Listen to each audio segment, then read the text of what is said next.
Hello everyone, good evening, welcome to the Unacademy YouTube channel UGC NET champions. आप सबका Unacademy के YouTube channel UGC NET champions में स्वागत है। So finally आपके लिए आ गई है एक और वीडियो जिसमें मैं आपको आज वेस्टर्न पॉलिटिकल थिंकर्स की सारी बुक्स को कवर करवाने वाली हूँ। इससे पहले हमने वेस्टर्न पॉलिटिकल थिंकर्स की और बहुत सारी बुकों को पढ़ा था, लेकिन जो थिंकर्स हमारे रह गए थे उसको हम यहाँ पे बेसिकली करने वाले हैं। लेकिन स्टार्ट करते हैं अपनी क्लास को एक छोटे से इंट्रोडक्शन के साथ। जैसे कि आप सभी जानते हैं, मेरा नाम पूर्ति शर्मा है, faculty of political science for UGC net exam. आइए बात करते हैं हम western political thinkers part number 3, जहां पर हम जो बची हुई वेस्टर्न पॉलिटिकल थिंकर्स की बुक्स थी उन सबको हम लोग कवर करेंगे यूनिट नंबर 2 की। ठीक है, चलिए तो बढ़ते हैं आगे। और जिसने अभी तक हमारे चैनल यूजीसी नेट चैंपियंस को सब्सक्राइब नहीं किया है, मेक श्योर कि आप सभी चैनल को सब्सक्राइब कर लीजिएगा, क्योंकि यहाँ पर आपको सारी क्लासेस मिलेंगी, यहाँ पर आपको हर एक चीज़ करवाई जा रही है। इससे पहले यूनिट नंबर 1 हम लोग पूरी पढ़ चुके हैं, यूनिट नंबर 2 अभी हमने नहीं करी है, लेकिन इसकी बुक्स आज हमारी कंप्लीट हो रही है। इसके अलावा यूनिट नंबर 4 हमारी चल रही है और बुक्स में बहुत सारी बुक्स में आप सबको करवा चुकी हूँ। यूनिट नंबर 1 की, यूनिट नंबर 2, यूनिट नंबर 4, ये सारी बुक्स हम लोग याद कर चुके हैं। तो मेक श्योर कि आप सभी चैनल को सब्सक्राइब करें और साथ ही साथ ऐसी जितनी वीडियोस हैं उन सबको टाइम टू टाइम आप सभी देखते रहे। चलिए तो देखते हैं हमने इससे पहले कौन कौन सी बुक्स को पढ़ लिया। मैरी वॉलस्टोनक्राफ्ट हमारा हो चुका है, इसके अलावा जे.एस. मिल हमने कर लिया, कार्ल मार्क्स हमने पढ़ लिया और मैकियावेली भी हो गए, और इसके अलावा हॉब्स हमने पढ़ लिया था और हॉब्स की सारी बुकों को भी हमने ट्रिक से याद कर लिया था।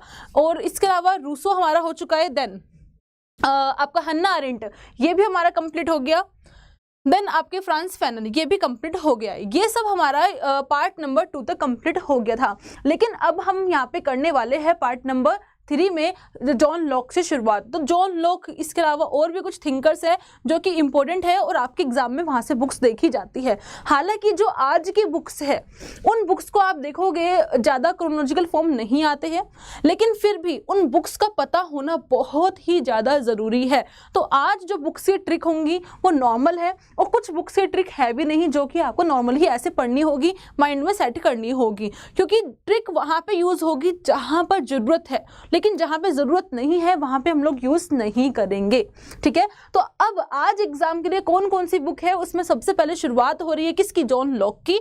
जॉन लॉक ने कौन कौन सी बुक लिखी है, बिना टाइम वेस्ट करे नॉन स्टॉप मैं आपको बस यहाँ पे समझाती रहूँगी। तो यहाँ पर देखिए, जो जॉन लॉक है जिनका जन्म 1632 में हुआ था और 1704 में इनकी डेथ हुई थी। इनका बुक का पहली बुक आती है the fundamental of constitutions of Caroline. ये जो बुक है बेसिकली जो अमेरिका की एक कॉलोनी थी जिसका नाम था आपका कैरोलाइन, उस कॉलोनी के फंडामेंटल के बारे में बात करते हैं, कॉन्स्टिट्यूशनल को लेकर बात करते हैं, संविधान को लेकर बात करते हैं। कौन? John Locke. तो सबसे पहले 1670 में ये बुक देखी जाती है, लेकिन इस बुक को एग्जाम में ज़्यादा नहीं पूछा जाता। बट अब जैसा कि आप देख रहे हो कि कुछ भी कहीं से कैसे भी आ रहा है, तो मेक श्योर कि आपको ये बुक भी याद रहे। ठीक है, इसके अलावा बाद में लेटर कंसर्निंग टॉलरेशन, जो कि मोस्ट इंपोर्टेंट बुक है आपके जॉन लॉक की, ये बुक देखी जाती है, पूछी जाती है। A letter is concerning toleration किसकी है? जॉन लॉक की बुक है। कैसे याद कर सकते हो भाई? एक लेटर आया, उस पर कंसर्न करना, उस पर बातचीत करना बड़ा ही मुश्किल था, उसको टॉलरेट करना बड़ा ही मुश्किल था। टॉलरेट करना मतलब कि सहन करना बड़ा ही मुश्किल था। हम उस पर कंसर्न नहीं कर पा रहे थे उस लेटर पर। हमने कहा इस लेटर को जाकर लॉक कर दो, क्योंकि हम इस पे कंसर्न नहीं कर पा रहे हैं। तो ए लेटर कंसर्निंग टॉलरेशन किसकी बुक है? जॉन लॉक की बुक है। कब की है? 1689 की ये बुक है। इसके an essay concerning human understanding की बात करते हैं। कौन? John Locke. जॉन लॉक इसके अंदर क्या कहते हैं? ह्यूमन अंडरस्टैंडिंग की बात कर रहे हैं। मानव की समझ, मानव का ज्ञान, उस सब को लेकर बात करते हैं। कौन?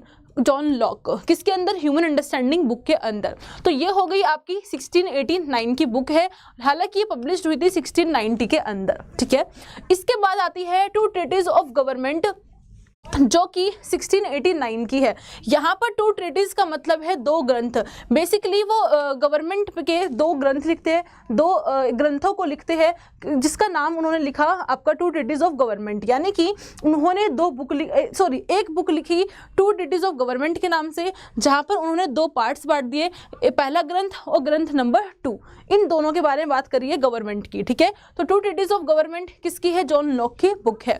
इसके अलावा सेकंड लेटर टॉलरेशन, जो कि आपके ऊपर जो आई थी बुक लेटर कंसर्निंग टॉलरेशन, उसी को ही सेकंड लेटर टॉलरेशन की बात कर दिया। अब क्या था, जो ये वाली बुक थी, जो आपकी लेटर कंसर्निंग टॉलरेशन की बुक थी, उसमें वो धार्मिक रूप से बात करते हैं, मतलब कि धार्मिक सहिष्णुता की बात करते हैं, उसकी सहनशीलता की बात करते हैं, यानी कि वो कहते हैं कि बेसिकली एक राज्य को कोई भी इंटरफेयर नहीं करना चाहिए धार्मिक मामलों में, और व्यक्ति को स्वतंत्रता होनी चाहिए अपनी धार्मिक चीज़ों को, रिलीजन बेस्ड चीज़ों को, उनके विश्वासों को, उनके बिलीफ को फॉलो करने की।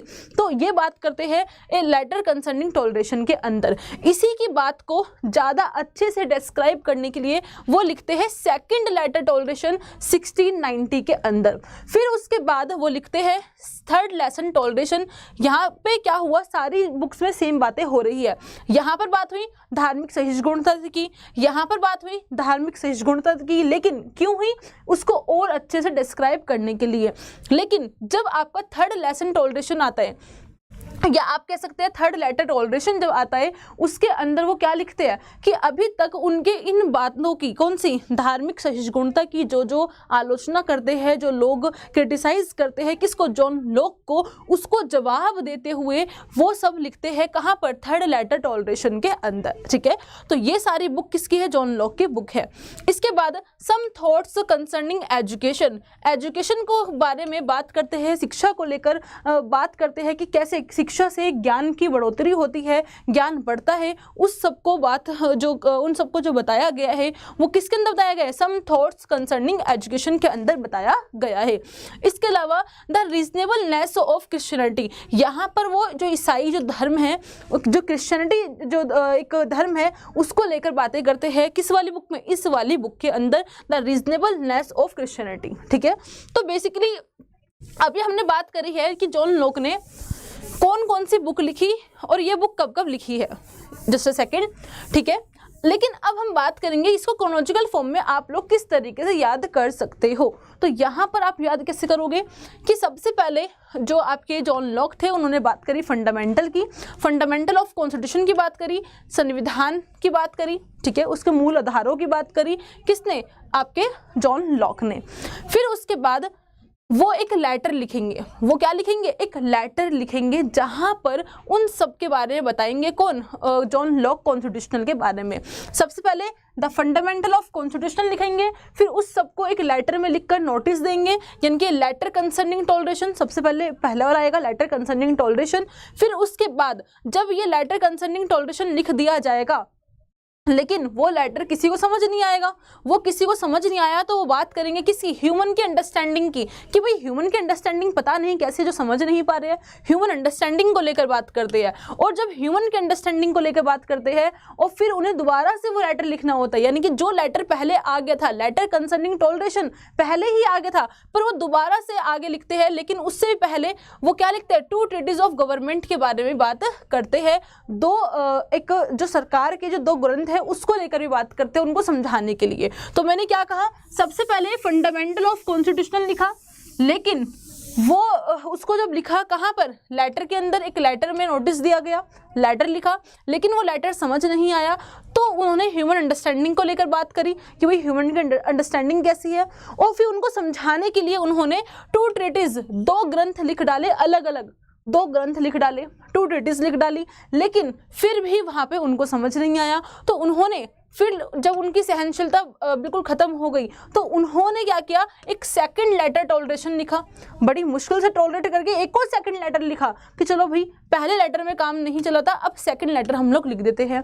फिर उन्होंने एक और थर्ड लेटर, दो लेटर एक साथ लगातार लिखे कि शायद अब जाके उनको समझ आ जाएगा। तो यहाँ पर सेकंड लेटर, देन उसके बाद थर्ड लेटर आता है, ठीक है। देन उसके बाद जब दोनों लेटर लिख दिए और जब उनको दिख रहा है कि मैंने इतने लेटर लिख दिए अब भी उनको समझ नहीं आया तो कैसे काम चलेगा, तो उन्होंने उससे ही पहले बात कर दी एजुकेशन की। उन्होंने कंसर्न किया किस पर, एजुकेशन को लेकर, कंसर्निंग एजुकेशन को लेकर उन्होंने बात करी। देन उसके बाद लास्ट में उन्होंने एक रीजनेबलनेस ऑफ क्रिश्चियनिटी लिख डाली। ठीक है, तो इस तरीके से जॉन लॉक की बुक को आप क्रोनोलॉजिकल फॉर्म में याद कर सकते हो। अब एग्जाम में a letter is concerning toleration, ये बुक को बार बार पूछा जाता है। डायरेक्ट ईयर भी आता है 1689 का ईयर, और बुक किसने लिखी है, जॉन लॉक ने लिखी है। लॉक कर दो, इस लेटर को लॉक कर दो, क्योंकि इस पे कंसर्न करना बड़ा ही मुश्किल हो रहा है, मेरे से टॉलरेट नहीं हो रहा। तो a letter concerning toleration John Locke की बुक है, 1689 की बुक है। ठीक है, ये बुक बार बार आपकी पूछी जाती है फर्स्ट सेकंड नंबर की। ओके, तो आई होप कि यहाँ पे आपको क्लियर हुआ होगा। अब बढ़ते हैं आगे नेक्स्ट। अब अगर हम बात करें नेक्स्ट हीगल की, नेक्स्ट है आपके हीगल। हीगल यहाँ पे क्या बात करते हैं, हीगल भी यहाँ पे बहुत सारी बुक्स लिखते हैं, और हीगल वही है जो कि चेतना को लेकर बात करते हैं, जो द्वंदात्मक पद्धति यानी कि डायलेक्टिक मेथड की बात करते हैं, और डायलेक्टिक मेथड को चेतना से कंपेयर करते हैं, यानी कि विचार कॉन्शियसनेस से कंपेयर करते हैं। तो इनकी जितनी भी सारी बुक्स है वो सारी साइंस के बेस्ड पर है। इस तरीके से याद रखना, आपको सारी बुक के नाम दिखेंगे, सब में साइंस टाइप के सारी की सारी बुक साइंस बेस्ड, सारी की सारी फिलोसफिकल और साइंस, फिलोसफिकल और साइंस, सारी बुक्स में इनका यही नाम है। तो आप ऐसे भी इसकी पहचान बना सकते हैं, कोई ज़्यादा डिफिकल्ट नहीं है। फिर भी हम इन बुक्स के नाम को फिर भी एक बार देखेंगे। सबसे पहले अगर हम बात करें the phenomenology of spirit, spirit होती है आत्मा, यानी कि जहाँ पर वो एक आत्मा दर्शन, आत्मिक दर्शन के बारे में बात करते हैं, एक आत्मा कैसी है उसको पूरा डिस्क्राइब करते हैं, उस बारे में बात करते हैं। कौन, आपके हीगल। तो सबसे पहले बुक आती है द फिनोमिनोलॉजी ऑफ स्पिरिट, किसकी है, हीगल की बुक है। अब देखना सब में ऐसे ऐसे टर्म्स आएंगी, पूरी साइंटिफिक टर्म्स से इस टाइप की टर्म्स आपको देखने को मिलेंगी। ठीक है, तो द फिनोमिनोलॉजी ऑफ स्पिरिट किसकी है, हीगल की बुक है। कब की है, 1807 की बुक है। उसके बाद science of logic, science of logic की बात करते हैं, इनकी तर्क विज्ञान, वैज्ञानिक तर्क की बात करते हैं, और इसमें बहुत सारे जैसे आपका क्या कहते हैं, प्राकृतिक साइंस के बारे में बात करते हैं, यानी कि नेचुरल साइंस के बारे में बात करते हैं, और भी अलग अलग आपके वैज्ञानिक के बारे में, साइंटिफिक चीज़ों के बारे में बात कर रहे हैं। कहाँ पे, साइंस ऑफ लॉजिक के अंदर। कौन, आपके हीगल, जो कि 1812 में ये पब्लिश्ड होती है। ठीक है, इसके बाद आती है encyclopedia of the philosophical science. यहाँ पर वो किसकी बात कर रहे हैं, एक दर्शन शास्त्र की बात कर रहे हैं, उसके फिलोसफिकल साइंस की बात करते हैं। कौन, आपके हीगल। कब की है, 1817 की बुक है। देन उसके बाद वो बात करते हैं elements of the philosophy of rights की, elements of the philosophical of rights की बात करते हैं 1820 के अंदर। कौन, हीगल। देन लास्ट में बात करते हैं lectures on the philosophical of history, 1837 में आती है। ठीक है, तो कौन कौन सी बुक है, सारी बुक कैसे आप याद करोगे, देखिए यहाँ पर आप देखो ना, हीगल को आप दीजिए 18 मार्क्स, हीगल को देना है कितने, हीगल को आप लोग याद रखना 18 नंबर।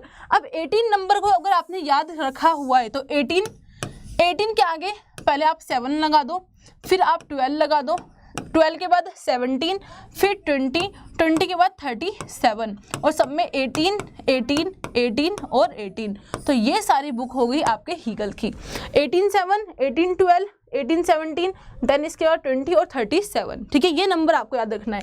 सबसे पहले फिनोमिनोलॉजी ऑफ स्पिरिट, सबसे पहले एक स्पिरिट के बारे में बात कर रहे हैं, एक आत्मा के बारे में बात कर रहे हैं, फिर वहाँ पर साइंस ऑफ लॉजिक की बात कर रहे हैं। अब आत्मा की बात हो रही है तो यहाँ पे हम किसकी बात करेंगे, साइंस के लॉजिक की बात करेंगे। जब आप साइंस के लॉजिक पे पहुँचते हो तो आप फिलोसफिकल पे पहुँच जाते हो अचानक से, कहाँ पे, दर्शन पे पहुँच जाते, दर्शन शास्त्र पे पहुँच जाते हो। उसके बाद आपने फिलोसफिकल साइंस जैसे देखी, तो फिलोसफिकल साइंस के बाद आपने फिलोसफिकल राइट से पहुँच गए। आप कहाँ पहुँच गए, फिलोसफिकल राइट से पहुँच गए। पहले फिलोसफिकल साइंस था, फिर बाद में क्या आ गया, आपका फिलोसफिकल राइट्स आ गया, और उसके बाद लास्ट में आपने बहुत बड़ा एक फिलोसफिकल हिस्ट्री बता दी। तो यहाँ पे आपने नोटिस किया होगा, अगर आपकी बुक क्रोनोलॉजिकल फॉर्म में आती है हीगल की, इन केस अगर आती है तो आपको कैसे याद रखना है, सबसे पहले स्पिरिट, आत्मा, फिर लॉजिक की बात करेंगे, और जहां लॉजिक आ गया फिर आप फिलोसफिकल की बात पे आ जाओगे वापस। पहले आत्मा की बात करी, आत्मा यानी कि आप फिलोसफिकल बन रहे हो, फिर आप लॉजिक पे आ गए, फिर आपने साइंटिफिक तरीके से बात करी, फिर आप दोबारा से फिलोसफिकल हो गए, फिर से आप दर्शन पे आ गए। लेकिन जैसे ही आप इस बार फिलोसफिकल पे आओगे तो पहले फिलोसफिकल के साथ साइंस की बात करोगे, फिर फिलोसफिकल साइंस के बाद आप किसकी बात करोगे, फिलोसफी राइट्स अधिकारों की बात करोगे, फिर आप फिलोसफी हिस्ट्री के बारे में बात करोगे। फिलोसफिकल साइंस, फिर अधिकार और फिर हिस्ट्री, बस ये ऐसे फॉर्म याद रखना, तो आप आराम से क्रोनोलॉजिकल फॉर्म भी कर लोगे अपने एग्जाम में।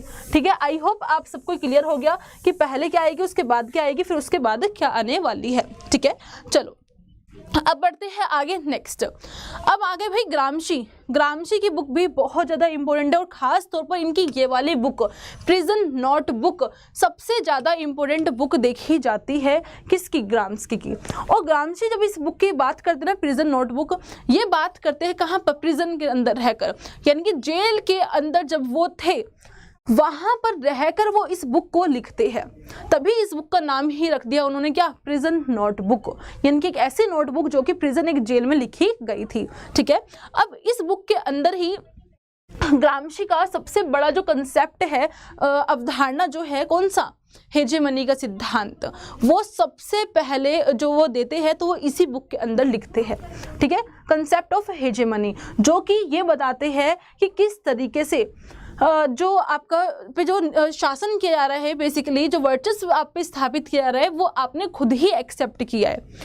आपका कहते हैं ना माइंड चेंज कर दिया गया, यानी कि आपके साथ कोई जोर जबरदस्ती नहीं होगी, आपके साथ किसी भी तरीके की कोई जोर ज़बरदस्ती नहीं होगी कि हमारे शासन को एक्सेप्ट करो, बल्कि वो क्या करेंगे, आपके माइंड को इस प्रकार से चेंज करेंगे, आर्थिक रूप से, सांस्कृतिक रूप से, सामाजिक रूप से, यानी कि आपके इमोशंस के हाथ ऐसे खेलेंगे कि आपको लगेगा कि हाँ, सामने वाला जो कर रहा है वो बिल्कुल सही कर रहा है, और आपको सारी बातें जब उसकी सही लगेंगी तो आप उसको खुद ही एक्सेप्ट कर लेते हो। हेजेमनी का सिद्धांत कहता है कि आपने सामने वाले के शासन को अपनी ही स्वीकृति से क्या कर लिया, अपने ऊपर एक्सेप्ट कर लिया, आपने खुद से ही स्वीकार कर लिया है, सामने वाले को जोर जबरदस्ती नहीं करनी पड़ी। ठीक है, जिसको हम सांस्कृतिक रूप से, बेसिकली ग्रामशी सांस्कृतिक रूप से जोड़ते हैं कि कैसे कल्चर बेस्ड काम कर जो सामने वाला है वो आपके ऊपर आधिपत्य जमाता है। ठीक है, आधिपत्य का सिद्धांत, हेजेमनी का सिद्धांत। ठीक है, तो ये हो गया प्रिजन नोटबुक के अंदर। ओके, इससे पहले लेकिन इनकी जो बुक आती है वो कौन सी आती है, ग्रेट एंड टेरेबल वर्ल्ड, यानी कि एक टेरेबल वर्ल्ड, एक संसार को लेकर यहाँ पे बात करते हैं, कौन, आपके ग्रामशी। तो great and terrible world a pre prison letter, ये जो बेसिकली लिखा गया था, ये आपकी प्री प्रिजन यानी कि जेल में जाने से पहले एक संसार की स्थिति, परिस्थिति के बारे में बात कर रहे थे ग्रामशी। वहाँ पे जो एक इतावली का जो समय था और जो मार्क्सवादी जो समय था, उस समय के कैसे हालात थे, कैसी परिस्थितियाँ थी, उन सब के बारे में बात करते हैं ग्रेट एंड टेरेबल वर्ल्ड के अंदर। कौन, ग्रामशी, लेकिन जेल में जाने से पहले, इसलिए यहाँ पे लिखा है प्री प्रिजन लेटर। ठीक है, तो भाई संसार आप कब देखोगे, कैसे याद रखोगे, संसार आप कब देखोगे, जब आप जेल में कैद नहीं होगे, है ना। तो जेल में आप कैद नहीं थे, आप जेल से बाहर थे, तब आप पूरी दुनिया देख रहे थे, इस वजह से आपने ग्रेट टेरेबल वर्ल्ड लिख दिया। ठीक है, तो सबसे पहले आपकी यही आएगी। लेकिन पूरा वर्ल्ड देखने के बाद अब आपको जेल में डाल दिया गया, अब आप प्रिजन में चले गए, अब आप जेल में चले गए, इसलिए अब आपकी बुक आएगी कौन सी, प्रिजन नोटबुक। फिर उसके बाद ए मॉडर्न प्रिंस, जब आप जेल में रहकर एक नोटबुक लिख रहे हो तो आप सब कुछ इमेजिन कर रहे हो, और इमेजिन कर रहे हो एक किसको, एक राजा को, एक प्रिंस को इमेजिन कर रहे हो, द मॉडर्न प्रिंस। वो भी कैसा प्रिंस, मॉडर्न प्रिंस, यानी कि ऐसा नहीं कि पुराने समय का राजा होगा, वैसा नहीं, नए राजा के बारे में बात कर रहे हो, एक ऐसे राजकुमार के बारे में बात कर रहे हो। ठीक है, और इस बुक के अंदर जो आपके वो है ना मैकियावेली ने जो द प्रिंस की बात करी थी, मैकियावेली ने जो द प्रिंस की बात करी थी, एक राजा कैसा होगा उसकी बात करी थी, उसी को लेकर ही बात करते हैं ग्रामशी भी। लेकिन जो आपका मैकियावेली था, मैकियावेली का राजा पुराने वाला था, वो मॉडर्न राजा की बात कर रही है, कौन, आपकी ग्रामशी द मॉडर्न प्रिंस के अंदर। ठीक है। उसके बाद वो आगे बढ़ते हैं, वो एक न्यूज़पेपर एंड द वर्ल्ड, ये बेसिकली आपका एस्से है। ये एक एस्से लिखते हैं, एस्से ये कभी एग्जाम में पूछा नहीं गया, लेकिन फिर भी याद रखना, न्यूज़पेपर्स एंड द वर्कर्स, यानी कि जो वर्कर्स है, जितने भी श्रमिक है और जो न्यूज़पेपर है, इन दोनों के बीच में कैसा रिलेशन होता है न्यूज़पेपर और श्रमिक का, वो डिस्क्राइब करते हैं इस एस्से के अंदर। कौन? ग्राम्स्की। देन इसके अलावा मैन और मशीन, ये भी एक एस्से है जहाँ पर वो एक मानव की क्या स्थिति है, एक मानव कैसे एक मशीन की तरह है, वो कैसे मशीन की तरह बन गया है, उसको लेकर बात करते हैं ग्राम्शी इस एस्से के अंदर। ठीक है। फिर एक बुक आती है 1 ईयर ऑफ हिस्ट्री, यानी कि इतिहास का 1 साल, ये लिखते हैं ग्राम्शी। ठीक है। अब देखो यहाँ पर एस्से को तो आप लोग ऐसे ही याद रखना कि भाई 2 एस्से है ग्राम्शी के, एक तो न्यूज़पेपर एंड वर्कर्स और एक मैन और मशीन, ये 2 एस्से हो गए और इनके ईयर भी आप याद रखना। अब बुक मैंने आपको बताया, ये 3 बुक बहुत ज़्यादा आपके लिए ज़रूरी है। कैसे याद किया कि पहले आप एक खुले संसार में थे, खुले वर्ल्ड में थे, ठीक है, लेकिन बाद में प्रिजन में चले गए। फिर प्रिजन में जाने के बाद आपने इमेजिन किया किसको? एक मॉडर्न प्रिंस को। ठीक है, इस तरीके से याद रखना। लास्ट में वो अपनी पूरी की पूरी 1 ईयर की हिस्ट्री बताएंगे लास्ट में कि भाई पिछले साल क्या हुआ, पूरा इतिहास उन्होंने बता दिया। ठीक है, जेल में रहे तो पूरा इतिहास बता दे, 1 ईयर ऑफ हिस्ट्री, ऐसे याद रख सकते हैं। ठीक है, तो आई होप यहाँ पे आपको क्लियर हो गया होगा। अब बढ़ते आगे नेक्स्ट जॉन रॉल्स पर। जॉन रॉल्स, देखिए यहाँ पर मैं आपको सारी चीज़ें करवा रही हूँ, यानी कि पूरी बुक याद करवा रही हूँ। जितनी भी आपकी वेस्टर्न पॉलिटिकल थिंकर्स में बच गई थी ना, सारी आज कंप्लीट हो जाएंगी। अब यहाँ पर हम बात करते हैं जॉन रॉल्स की। जॉन रॉल्स की सबसे पहली बुक और one of the most important book है ए थ्योरी ऑफ जस्टिस, यानी कि न्याय का सिद्धांत, जहाँ वो अपने अकॉर्डिंग बताते हैं कि असली न्याय क्या होता है, जहाँ पर वो वितरणात्मक न्याय की भी बात करते हैं, एक प्रक्रियात्मक न्याय की बात करते हैं। तो जॉन रॉल्स ने जो पूरा का पूरा अपने थ्योरी ऑफ जस्टिस दी है, जो न्याय का सिद्धांत दिया है, वो किसके अंदर दिया है? ए थ्योरी ऑफ जस्टिस के अंदर ही दिया है। ठीक है, इसके बाद जस्टिस एज अ फेयरनेस, यानी कि जस्टिस जो होगा वो और कैसे होगा, इसी को और अच्छे से आगे वाली बुकों में वो डिस्क्राइब करते हैं।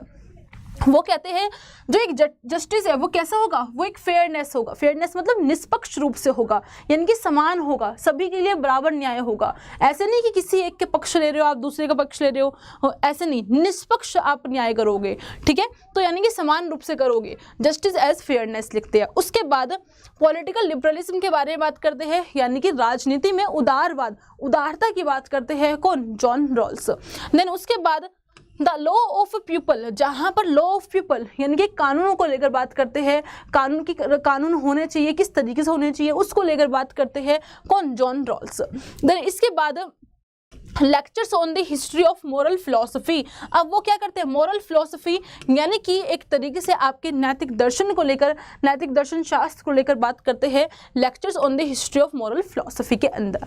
ठीक है, सारी बुक्स आपको याद रखनी है जॉन रॉल्स को लेकर। अब इसको आप कैसे याद करोगे? क्रोनोलॉजिकल फॉर्म में। अब देखिए यहाँ पर भी आपको याद रखना है कि जॉन रॉल्स को आप दोगे कितने नंबर? 19 मार्क्स। जॉन रॉल्स को आप लोग यहाँ पे दोगे 19 मार्क्स। अब यहाँ पे 71, 85, 93 और आपका 2000। ठीक है, अब वैसे नॉर्मल बिना ईयर के कैसे याद कर सकते हैं? तो सबसे पहले आपको पता है कि भाई जॉन रॉल्स आपका थ्योरी ऑफ जस्टिस के लिए फेमस है, तो सबसे पहले आपका आएगा थ्योरी ऑफ जस्टिस।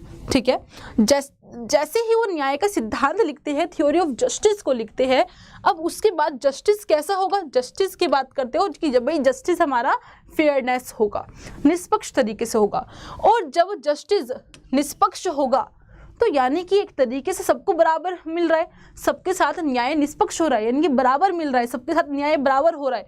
तो यानी कि आप उससे क्या कर रहे हो? एक राजनीति के अंदर, क्योंकि राजनीति में तो न्याय होगा ना, वही तो सब काम करेंगे, यानी कि आप एक तरीके से राजनीति के अंदर लिबरलिज्म लेकर आ रहे हो, उदारता लेकर आ रहे हो, जहाँ पर हर व्यक्ति की अपनी स्वतंत्रता है, उसकी उदारता है, और वहाँ पे आप न्याय का ध्यान रख रहे हो।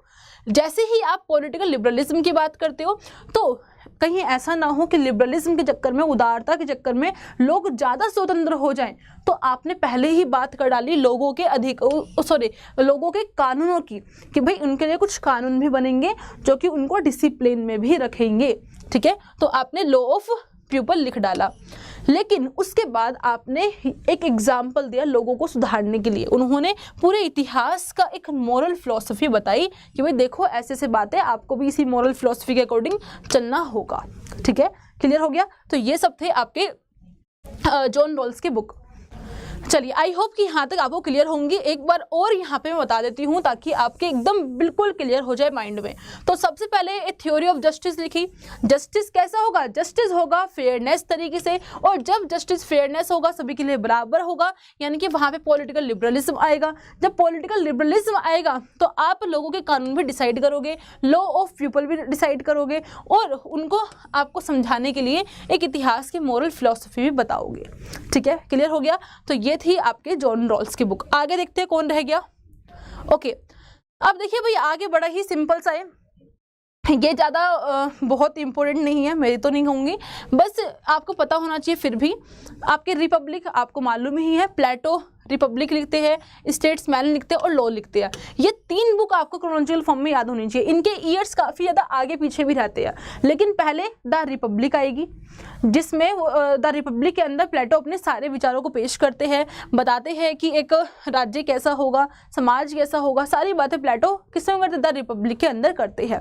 ठीक है, उसके बाद द स्टेट्समैन की बात करते हैं, फिर उसके बाद द लॉज की बात करते हैं। ये जो बुक है इसका बेसिकली आपको just a second, okay, basically आपको ये 3 याद रखने हैं कि सबसे पहले रिपब्लिक आएगा, स्टेट्समैन आएगा, और उसके बाद आपके लॉ आएंगे। सबसे पहले उन्हें विचार किसने? रिपब्लिक में दिए, फिर स्टेटमैन को लेकर बात करी, और फिर उन्हें लॉज कानूनों की बात कर डाली लास्ट में आगे, जब उनकी आलोचना हुई थी कि भाई आप तो कानूनों को फॉलो ही नहीं कर रहे हो। ठीक है, और बाकी ये सब भी आपके प्लेटो की ही बुक्स है, तो थोड़ा सा इनको भी आप लोग नज़र में देख लेना, कभी आए तो आप लोग कर सको। ठीक है, चलो आगे बढ़ते हैं। सेम ऐसे ही एरिस्टोटल का है। एरिस्टोटल की भी ये कुछ बुक्स देखी जाती है, लेकिन मोस्ट इंपॉर्टेंट बुक जिसमें एरिस्टोटल सारी बातें करते हैं वो है पॉलिटिक्स। दी पॉलिटिक्स के अंदर ही एरिस्टोटल के द्वारा सारे विचार दिए गए हैं, कैसा एक आदर्श राज्य होगा, वहाँ पे न्याय कैसे होगा, सारी बातें पॉलिटिक्स के अंदर की जाती है। दास प्रथा ये सब यहाँ पे करते हैं। ठीक है, तो द पॉलिटिक्स हो गया, और बाकी ये भी आपके ये निकोमाचिन एथिक्स एरिस्टोटल की है, और ये वाला एग्जाम में पहले आया भी था, इसीलिए कह रही हूँ कि ये नाम बस याद रखना, क्योंकि मैच द फॉलोइंग में आपसे पूछे जा सकते हैं। तो आपके निकोमाचिन एथिक्स हो गए, मेटाफिजिक्स हो गए, पॉलिटिक्स हो गया, और आपके रेटोरिक हो गया, ये सब आपके एरिस्टोटल की बुक है। ठीक है, चलो, तो ये थी आपके वेस्टर्न पॉलिटिकल थिंकर्स, और ये आपके कंप्लीट हो चुके हैं। अब आपको एक काम करना है, जो इससे पहले मैंने आप सबको पार्ट नंबर 1, पार्ट नंबर 2 और ये आज पार्ट नंबर 3 है, ये तीनों पार्ट आपके किस पे है? यूनिट 2 यानी कि western political thinkers, WPT, part number 1, 2, 3, ये सब आपके यूनिट नंबर 2 की जितनी भी बुक्स है वो सब बुक्स मैंने आपको यहाँ पे याद करवा दी है। जिसने नहीं देखी है आप सब उसको देख लेना, बस मैं आपको यही बात कहूँगी। ठीक है, तो मेक श्योर कि आप सब इनको देख लो। इससे पहले यूनिट नंबर 1 की बुक्स ट्रिक से हो गई है, यूनिट नंबर 4 की बुक्स ट्रिक से हो गई है, ये सब आपकी हो चुकी है 1, 2 और 4। ठीक है, अब आगे क्या आएगा वो मैं आपको बताऊंगी बाद में। ठीक है, आई होप कि यहाँ तक आपको अच्छा लगा, और मिलते हैं हम नेक्स्ट वीडियो के अंदर। Bye bye, take care, thank you so much, आप सभी का धन्यवाद।